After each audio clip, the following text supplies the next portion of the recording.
Welcome to the Club Driven Recap for November 3rd, Entrepreneurial Leadership and Strategic Thinking. This is a big topic to cover in just an hour over lunch, but our mastermind group was able to pull it off. In order to get you the best information I can in the next 3 minutes, as a reminder for those of you who were there, for those of you who weren't there, I really encourage you to take some notes over the presentation that I put together. I want to answer for you what is strategic planning, give you some of the basics. Also, just serve as a reminder of some of the things you can do in your business or your organization right now as a checklist to make sure you're prepared for 2011. It's the third quarter of 2010. Your strategic plan needs to be well on its way, if not completed, for 2011 already. Let this be an encouragement to you to get on that, get it done. And there's great information here exclusively for just for you as a club-driven member. So sit back, enjoy, take some notes, and I'll see you on December 1st at Gordon Biersch Brewery at our next lunch. Enjoy the presentation. All right, here we go. Club Driven, the recap of Strategic Thinking, November 3rd, 2010. First thing you want to do is you want to ask yourself 4 questions and be very honest with yourself about your business or your organization. Number 1, are you really providing a solution to a serious pain in this market? This is an important question. Be honest with yourself. Are you really providing a solution? Number 2, is there a big enough market with the pain that you're providing a solution to for you to sustain the level of growth or the level of money that you need to make in your business? Number 3, do you have a sufficient reach into that market? I know a lot of business owners who make a great product, they produce an excellent service, but their reach into that market is terrible. Nobody knows that that product exists. So you have to ask yourself, is my marketing plan really doing its job? Do I have a marketing plan? And number 4, and probably the most important one, is do you have the trust and the credibility? When the market that has the pain finds out that you have the solution because they heard your message, are they going to trust you? Are they going to find you as a credible source to help them relieve their pain? After you've answered those, you really want to look at this and you want to ask yourself the 3 P's. First of all, planning and strategic thinking. Do you have a plan in place? Feels like purgatory sometimes, but the real work is in the planning. 2, are your people in place? And be honest with yourself. Do you just have Cousin Eddie working for you, or do you have the professional leadership that you need to get your organization where it needs to go? And number 3, are your systems efficient? Are your processes in place to make all of this happen? When we look at strategic planning overall, we just give it this definition. It's the process of determining the future of your organization and what resources will be needed to achieve your personal and your organizational goals. And I added on the end here, and the action you need to take to reach them. It's one thing to have a plan, but if you don't take any action, then you're never going to reach your goals. So strategic planning should take you all the way through those action steps. On this, we have 4 ways of planning. This is very important. A lot of times people think of planning and all they're really doing is they're basing their planning off where they've been in the past. For example, a lot of accountants do this, and I really encourage you to find a CPA that's forward thinking, because it's very easy to say, well, this is what I did last year, so as I build my plan this year, this is all I'm going to do is I'm going to base my plan by looking at the past. All you do is you end up with the result of recreating the past. The second square at the top right there, it says you can make your planning by evaluating the current environment. All right, this is where I'm at, this is what I can guess, but all you're really going to do is recreate the past, because you're looking and basing your future off what you already have, and what you have now has been based off your past.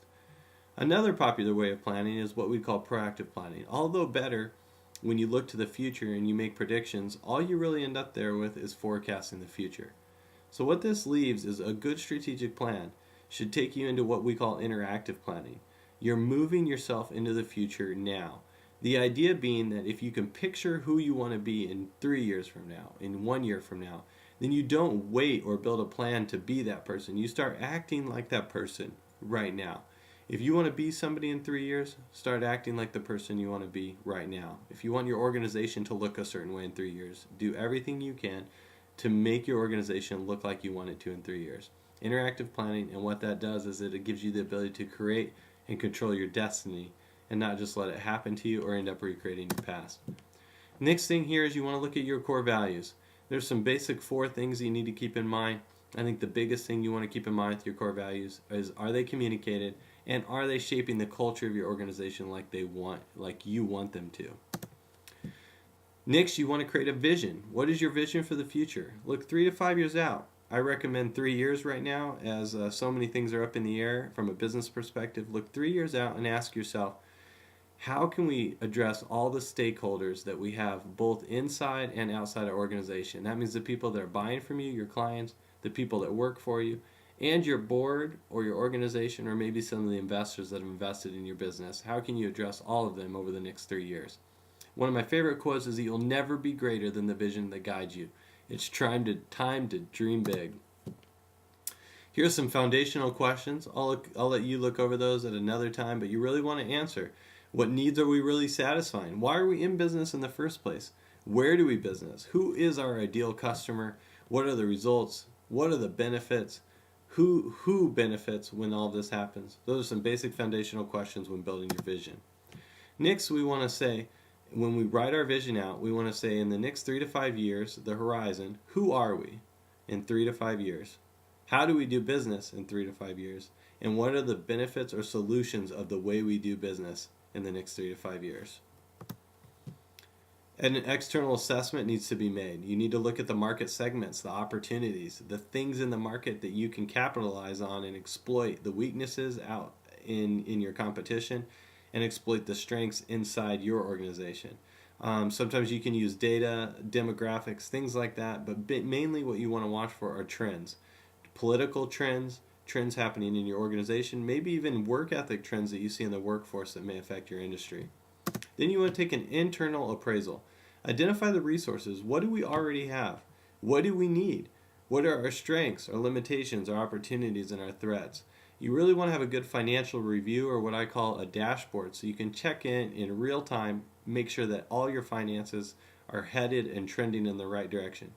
Use all of this data to develop operational goals, some of the budgetary plans, as well as future forecasts. Next piece is you want to do a SWOT analysis of some kind. This is very popular in all strategic planning, but it basically stands for your strengths, your limitations, your opportunities, and your threats. What are the strengths that you have that you can exploit? What are the limitations that you need to keep your eye on and make sure they don't sneak up on you? What are the opportunities that you have right now that if you were to maximize would have the greatest impact in helping you reach your vision? And of course, what are the threats that are out there that you see down the road that could have an effect on you? A lot of us are talking about how the healthcare bills are going to affect us down the road. That's a threat in many ways to business owners. But what are some of the other ones that may be specific to your industry? Financial reviews are very important. Do you have a profit and loss income statement? Do you know what that is? Do you know how it ties into your vision? Is your balance sheet up to snuff? Statement of cash flows. Do you know where your cash is at? Cash is king in this economy, as we all know. Financial reports. Are you able to chart and graph and make sure that everything's trending in the right direction? Is your accounting system up to snuff?